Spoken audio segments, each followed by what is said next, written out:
A thumbs up from the governor. A push to remove the Confederate significance from the Arkansas flag fails again. And KRK4's Jesse Denor joins us now with the debate. And if this is the end of the bill, Jesse. Yeah, Ashley and Bob, the same committee rejected another version of the proposal last month. State Representative Charles Blake came back today with some tweaks, bipartisan bill sponsors, and support from Governor Asa Hutchinson. But it wasn't enough for many of the Republican members on the committee.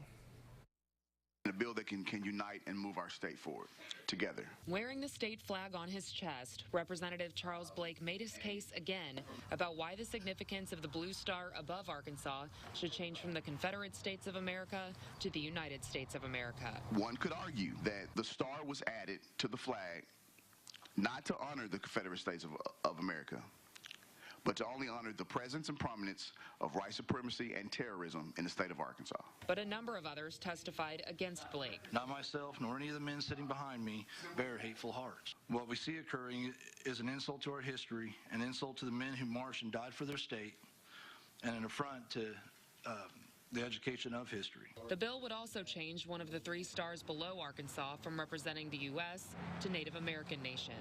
They were vicious, murdering savages.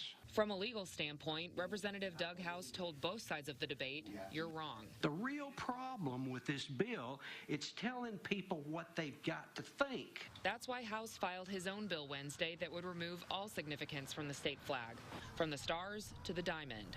When it came time for the vote on Blake's bill, the same 5 lawmakers supported it again. The 4 Democrats on the committee and 1 Republican. No. 10 others voted no. Representative Blake, your bill has failed.